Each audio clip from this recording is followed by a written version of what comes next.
Right. Manchester United co-owner, Ineos founder, Monaco resident, told Sky News, Jim Ratcliffe did, you can't have an economy with 9 million people on benefits and huge levels of immigrants coming in.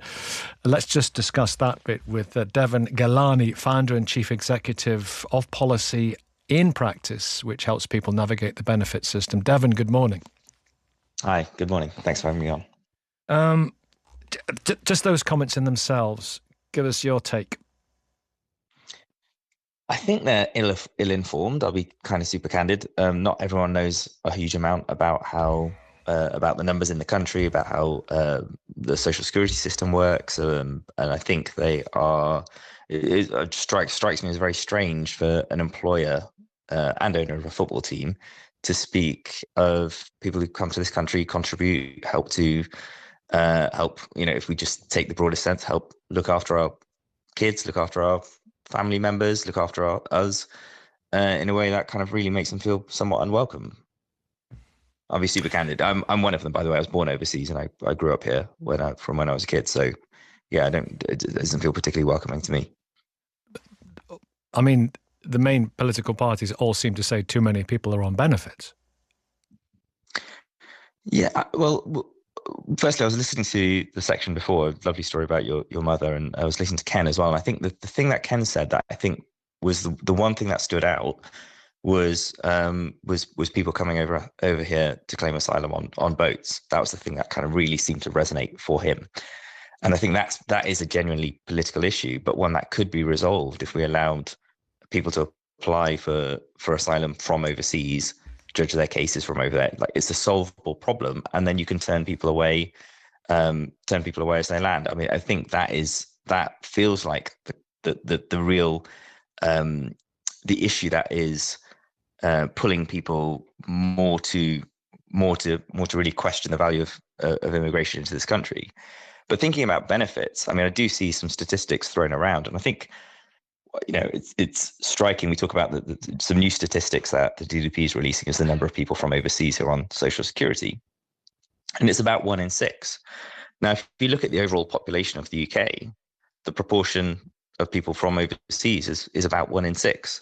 So I think what that tells us is there isn't, from my reading of that, there isn't a huge difference in terms of people coming from overseas. And again, we see them, as I said, contributing to the economy, contributing to society, often creating jobs as well. And I think this fails to recognize that contribution. It was an extraordinary call from Kenneth. If anyone missed it, please listen back. Over 100 years old, got in touch with us on the spur of the moment, served and fought in World War II, paid tribute to those comrades that he lost. And he would take a very hard line against those coming in on the boats. But my entire inference was, and he praised the Commonwealth soldiers and the soldiers of then the Empire, I guess. And he said, people who come here and properly apply, that's fine with him. So I did not have the inference that he was a racist. Absolutely. Some people are praising him. Many people are saying, what a great man. There's one here saying, you should have reminded the old soldier he was fighting against racists in the war. So I don't think that's appropriate. He was not a racist, but he's a man who's concerned by people not playing by the rules as they see it, as he sees it, and those people coming in on the boats. A lot of people who are not racists find that untenable, unsustainable, and pretty offensive. Do you understand where they're coming from?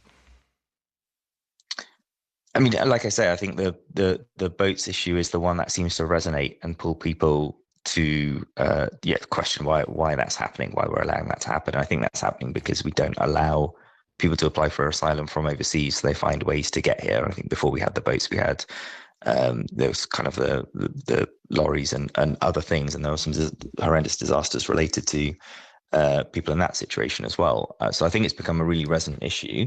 I think allowing people to apply for asylum from overseas is a good way forward. And then allowing people who do come over here and allowing them to contribute, making it possible for them to contribute, making it possible for them to work and contribute. Most people who do come from overseas and work have no access to the social security system, at least initially. They have no recourse to public funds. So they're here working and contributing. That's what they have to do. For those that aren't, often it's because the rules don't allow them to work or contribute. So I think that's a really powerful. The boats issue is something that's very powerful. But there are criminals coming here as well, aren't there? I mean, there are all sorts of people coming over here, Nikki, as you well know. And I think that the challenge is figuring out, as you say, if you play by the rules, that's a really powerful. How do you decide who you allow to come here? And I think if you made the asylum process one just faster and something that you could achieve from overseas, you could probably get to the right outcomes. And we're talking about tiny. I think it mirrors society over here. In all honesty, Nikki, I mean, I think there are. We deal with all of the same social problems when you're growing up. When you're growing up here, you see it, and it's not one part of the community or another particularly.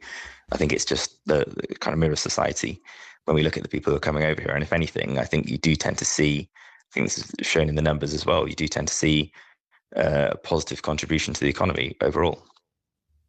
Thank you very much indeed, Deven. Deven Ghelani, founder and chief executive of Policy in Practice, helps people navigate the benefit system.